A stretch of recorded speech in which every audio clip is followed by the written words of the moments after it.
Apa awal dari semua ini? Dari mana sebenarnya asal-usul kehidupan dan apakah ada alien yang Tahu nggak sih, teori evolusi Darwin ternyata tidak pernah menyebutkan jika manusia berasal dari kera. Manusia mengalami pencetus teori jika manusia menyesuaikan. Ternyata Lantas, manakah yang lebih dulu diciptakan antara Raja Adam, manusia atau dia? Ini adalah revolusi manusia yang sering banget oleh para ilmuwan orang yang sering berevolusi dari kera. Coba kita lihat di sini guys. Jelas manusia yang dikatakan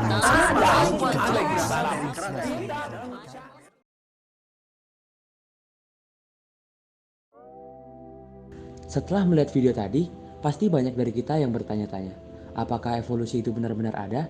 Apakah manusia itu berasal dari kera? Dan bagaimana pendapat agama tentang masalah ini?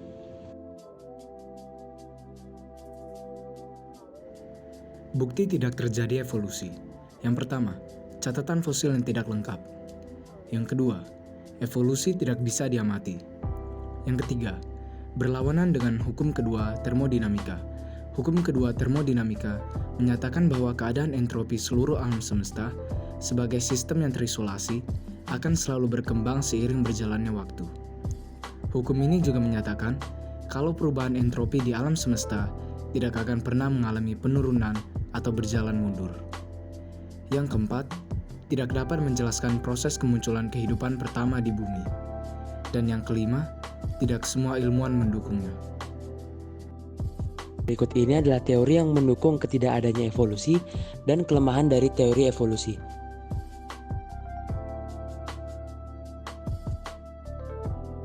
Yang pertama, ada teori Charles Darwin. Siapakah Charles Darwin? Charles Darwin merupakan salah satu ilmuwan yang menemukan teori evolusi. Charles Darwin juga sering disebut sebagai Bapak Evolusi karena memiliki data yang lebih lengkap untuk menguatkan adanya teori evolusi. Darwin menyatakan evolusi terjadi karena seleksi alam. Adaptasi merupakan penyebab terjadinya seleksi alam. Teori evolusi tersebut dibagi menjadi beberapa pokok diantaranya. Yang pertama, variasi pada tumbuhan dan hewan merupakan suatu variasi karakteristik yang muncul dalam penampakan fenotip organisasi tersebut. Contohnya ada burung finch. Yang kedua, struggle for existence atau usaha yang keras untuk bertahan. Dan yang terakhir, the survival of fittest atau ketahanan didapat dari organisme yang memiliki paling sesuai dengan lingkungan kualitas. Teori Charles Darwin memiliki kelemahan. Adapun kelemahan dari teori Charles Darwin, yang pertama adalah teori Darwin yang mengatakan bahwa makhluk hidup yang ada memiliki nenek moyang yang sama tidak memiliki pembuktian yang jelas. Malah penemuan-penemuan terkini yang menunjukkan keabsahan klaim Darwin satu demi satu. Yang kedua, Darwin tidak paham mengenai bagaimana makhluk hidup pertama kali, tetapi Darwin dengan berani mengatakan bahwa spesies yang berbeda berevolusi dari satu nenek moyang. Yang ketiga, pada masa Darwin, struktur kompleks dari sel makhluk hidup belum diketahui sehingga Darwin mengklaim bahwa kemunculan sel sebagai sebuah kebetulan belaka. Yang keempat, tidak adanya gambaran jelas mengenai bentuk sel pada umumnya karena pada saat itu hanya terdapat mikroskop tradisional di mana sel hanya terlihat bagaikan titik-titik gelap.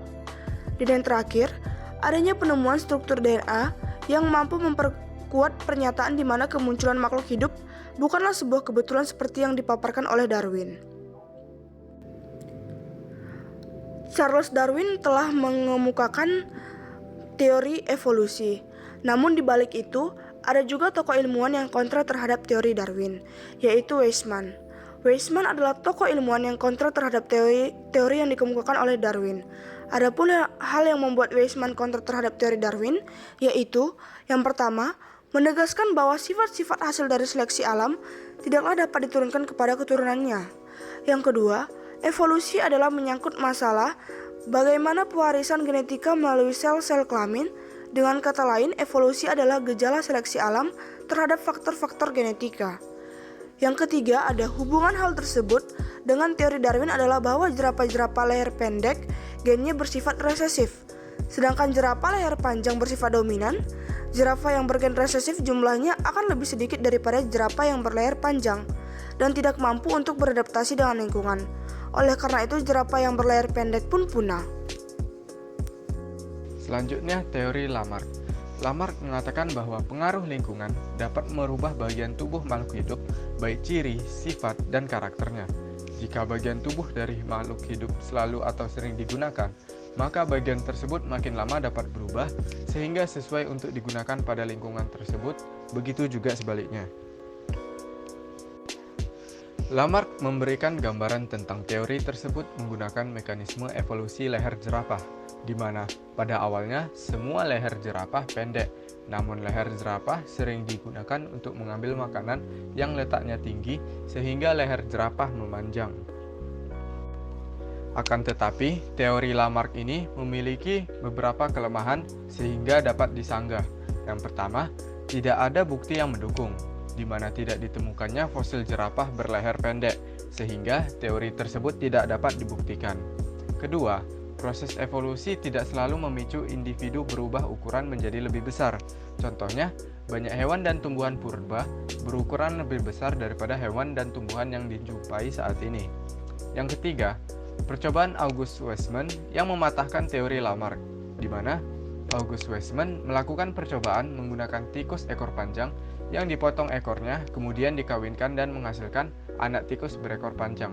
Berdasarkan hal tersebut, maka dapat disimpulkan bahwa perubahan fisik akibat adaptasi tidak dapat diturunkan. Baik, selanjutnya saya akan menjelaskan mengenai teori Weismann.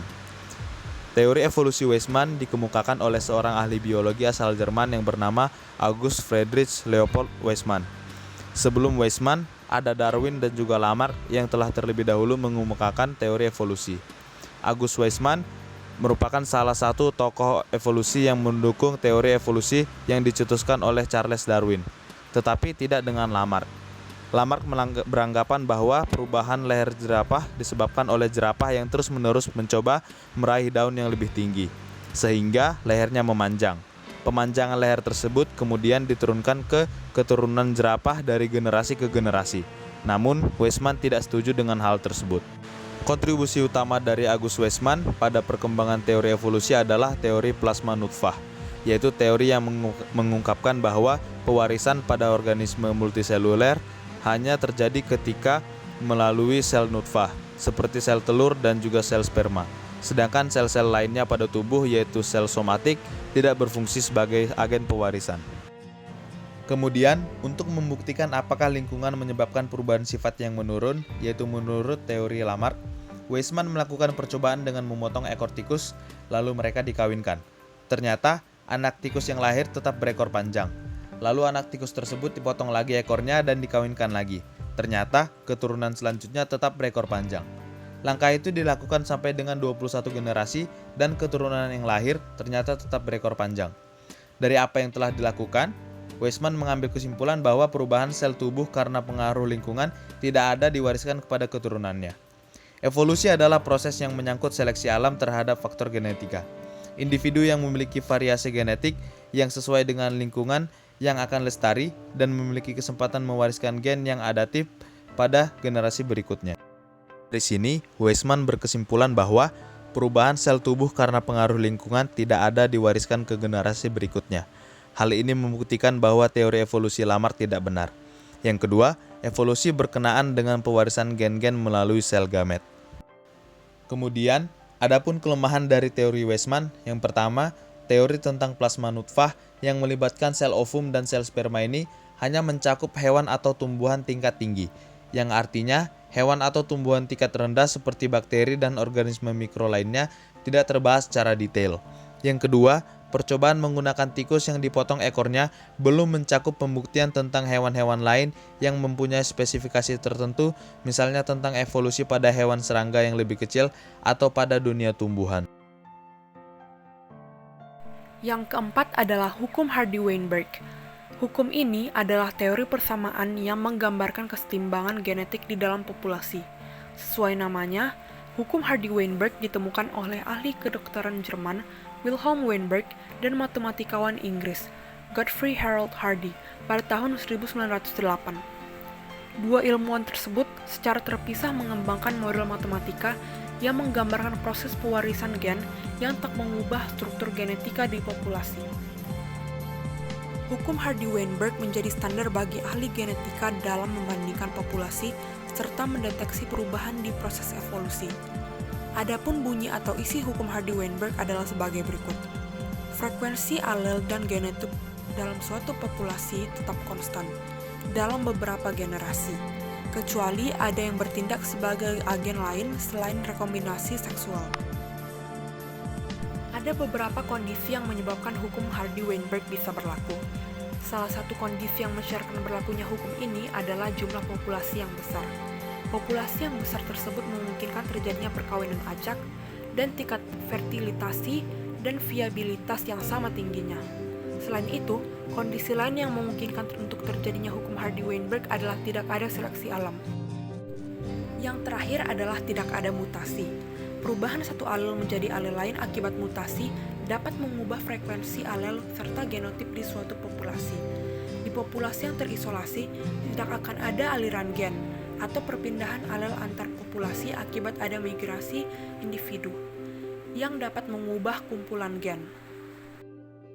Dalam pernyataan Hardy-Weinberg pun, persamaannya dapat diproyeksikan sebagai P ditambah Q sama dengan 1, yang berarti kuadrat dari P ditambah Q sama dengan 1, sehingga P kuadrat ditambah 2PQ ditambah Q kuadrat sama dengan 1, di mana variabel P mewakili alel dominan, sedangkan variabel Q mewakili alel resesif dalam genotip suatu populasi.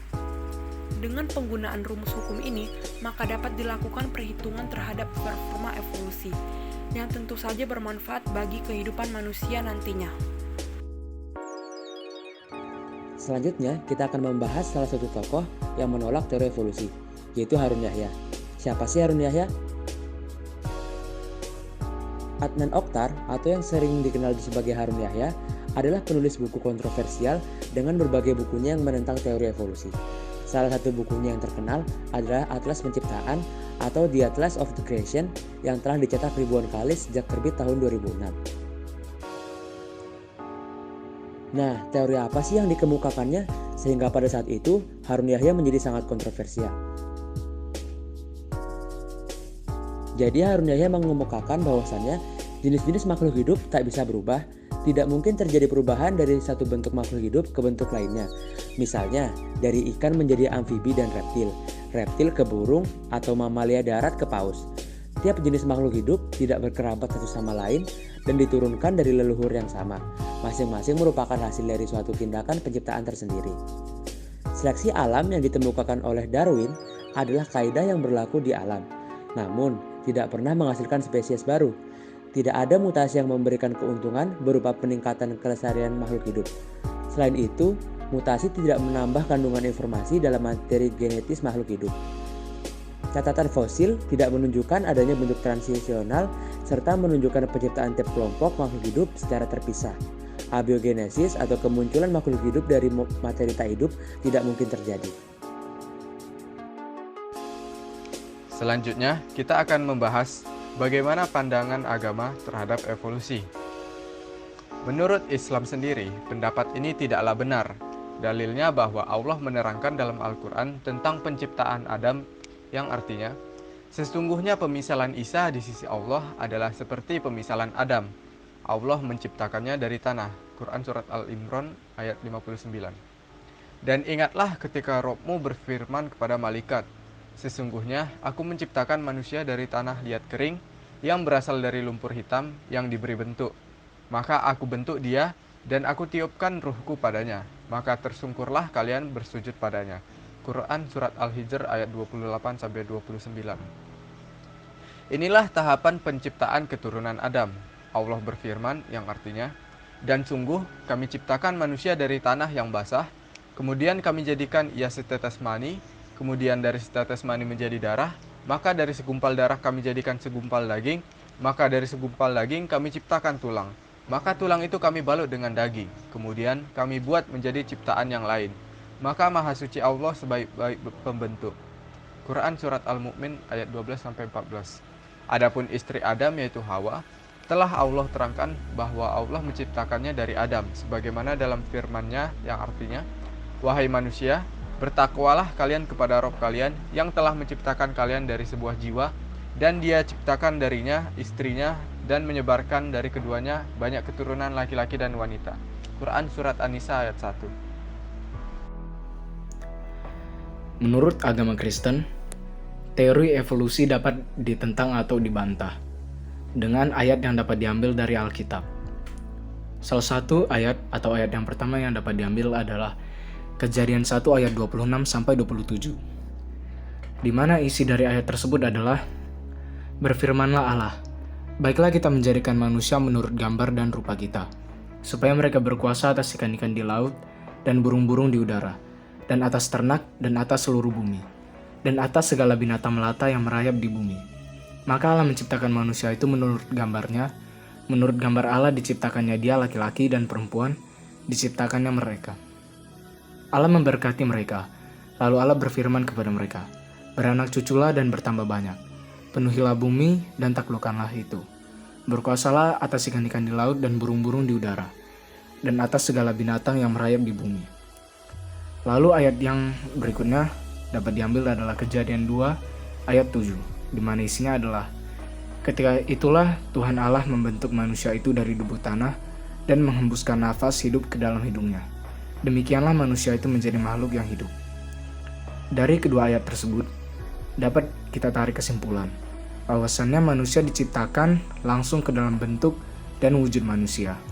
Tidak ada suatu proses evolusi yang menciptakan manusia. Manusia yang ada sekarang merupakan wujud satu-satunya dari manusia. Sebab dari awal manusia diciptakan dan ada di bumi, Tuhan telah menciptakan manusia ke dalam bentuk manusia yang sekarang. Sekian merupakan presentasi kami mengenai mengapa evolusi tidak terjadi, yang telah kami dukung dengan beberapa teori maupun pandangan agama. Thank you for listening.